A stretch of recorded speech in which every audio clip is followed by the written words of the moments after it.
Morning family, it's Tasha MamabearPrepping. Welcome to the channel. Welcome to the channel. If you are new and this is your first time, we are going to just get into talking about what everybody else is talking about, okay? Preparing for what's to come, getting ready, emergency preparedness, and just being ready in general for anything. But right now, the warnings are everywhere, you guys. The warnings of war everywhere. You know, I was hoping that this was just gonna fizzle out kind of like it did last time, the last time we were talking about this and the possibilities, but just every day I just don't see it going away, okay? A lot of people will talk about timelines.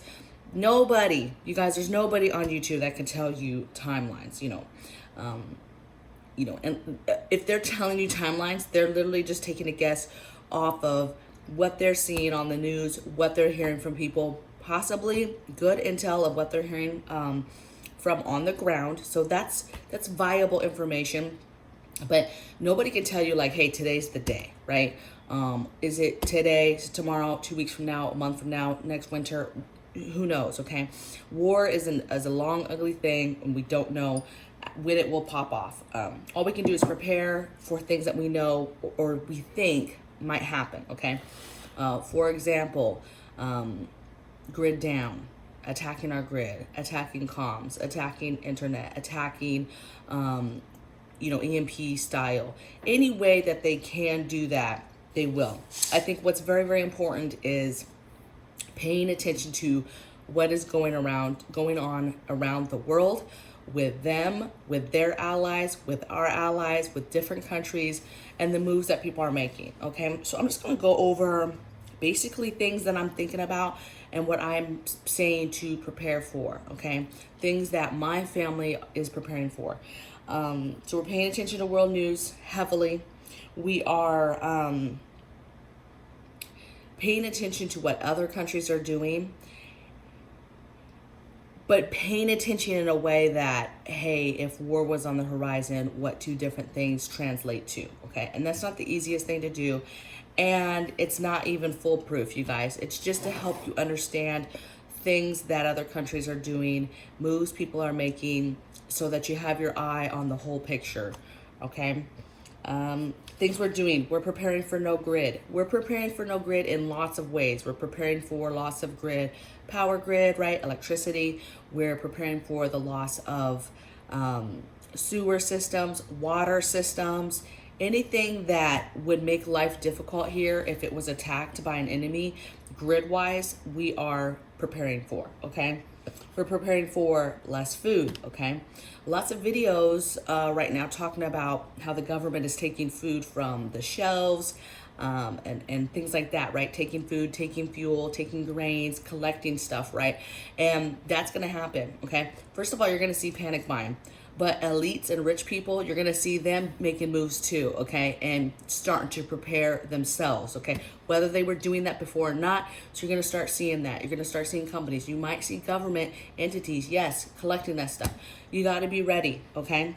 And so that doesn't surprise me that all these reports are coming out about entities taking food, fuel, grains, things like that, okay? So prepare for less food, okay? You've got to do that. You've got to stockpile food for your family. You've got to be ready. You got to learn how to cook with less, eat less, ration. You got to grow food, learn how to get food from other places, local resources. You need to get into the ease of that, okay? And where you're getting a food from, okay? You should be we're preparing for some sort of rationed gas, a fuel crisis, a fuel concern. At some point we're going to get to, that's going to be an issue. There's going to be panic buying. So we're working on getting ahead of that, getting extra gas cans, getting our cages for our gas cans so we can store it safely. We're working on, yes, storing the gas, storing other fuels, but expecting and preparing because we're expecting gas rationing, gas problems, gas crisis, things like that. Expecting the economy to take a dip, okay? Preparing for a new virus. There's just something ugly right around the door. You know, they keep talking about, the current virus. They're talking about this new version of it, right? The Neo one. We're talking about subvariants now. I'm really I'm watching that, right? Because I don't want to become complacent, but I'm really got my eye on the end prize, right? I really have my eye on protecting my family for future things like pox outbreak, like Marburg outbreak, like this Neo thing coming out, like the H fever that's going on in China. I prepare my family as a whole for a pandemic crisis, okay? And so it's not that I don't care about what's currently going on. I definitely do care, because what I think is happening is a lot of people are going to, because how things went down, a lot of people are going to be complacent because people are tired and they're just over it, right? But though you become complacent in that space, and that's not the space that you want to be in, to be ahead of stuff, dangerous stuff that's got 30% or higher death rates, things like that, okay, where 1 in 3 people die. That's serious, okay? And so that's the stuff that I'm constantly thinking about and constantly preparing for, okay? And we've been warned by elites before about outbreaks and enemy outbreaks and bioterrorism. And wouldn't it make sense that during a war, a time of war, stuff like this might come out? So I just not letting my guard down when it comes to pandemic stuff. Okay, next thing we're preparing for is I said education, escalation of conflict, right?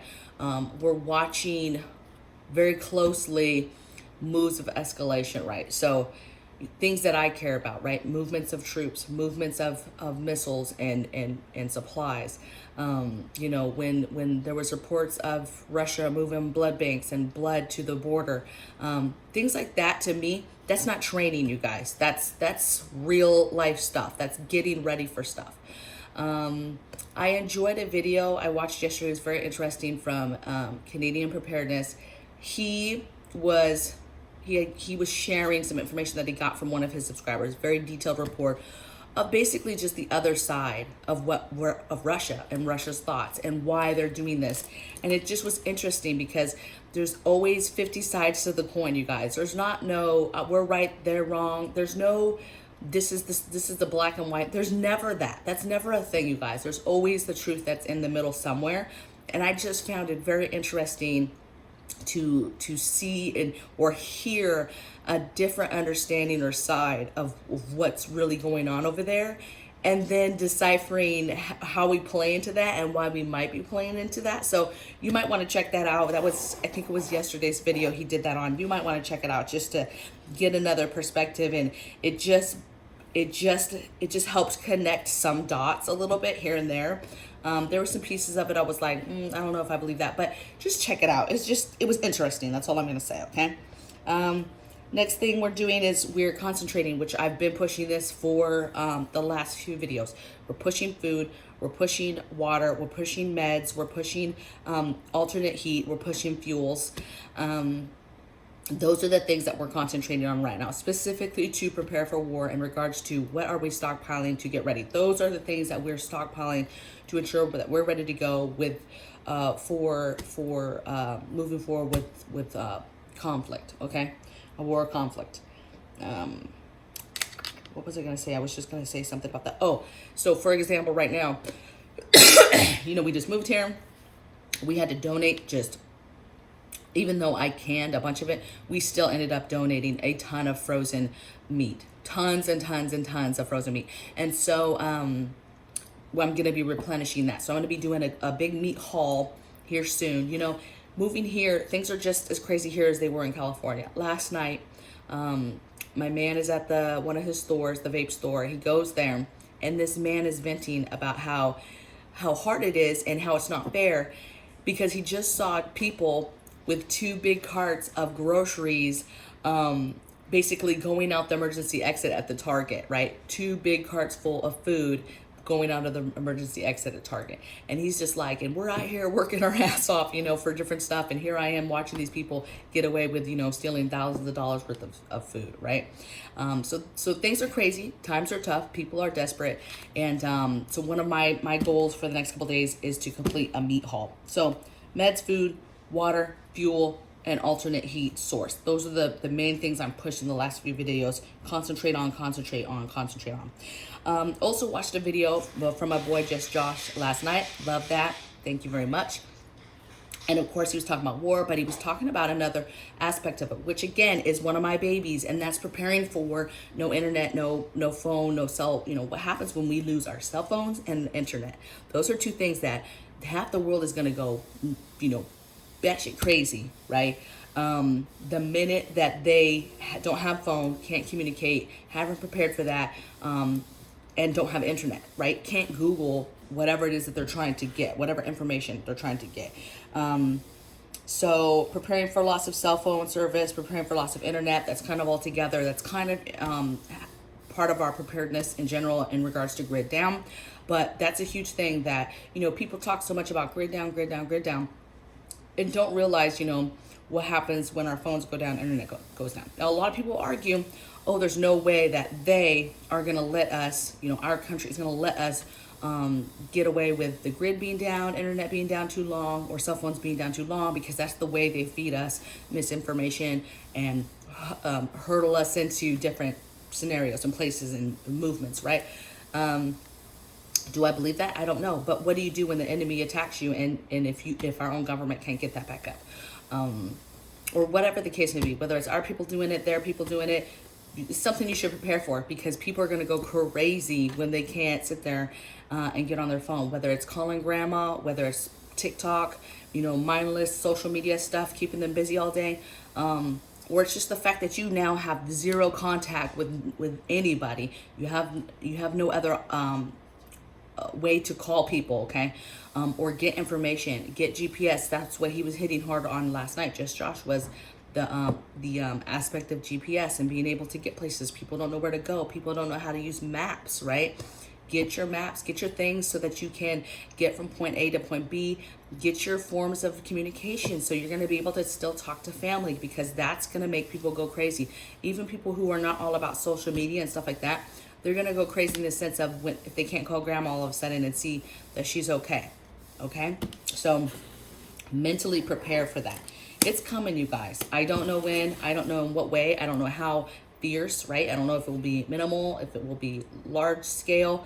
But we're getting too far is the problem. We're getting too far into it for it to be, you know, oh, it's just a training thing, or it's just we're just trying to, you know, it's getting too far. So that's my opinion. Those are the things that I'm doing, you guys, because the warnings are all over the place. And doing these things and preparing for these things will hurt you not at all. Won't hurt anything. Won't hurt a thing. And if anything, will prepare you for anything, any kind of storm, any kind of crisis, any kind of event. Okay, so it's not like it's lost time, lost effort, lost resources. You have nothing to lose. This stuff that we're doing now will prepare us. This is not just stuff that you do right now because there's the threat of war. You would do this stuff in general if you're a person who prepares for any kind of crisis, emergency crisis, okay? So, love to hear the comments. I hope you guys are well. Blessings from my bear cave to yours, and I'll see you guys tomorrow on the next video. Take care.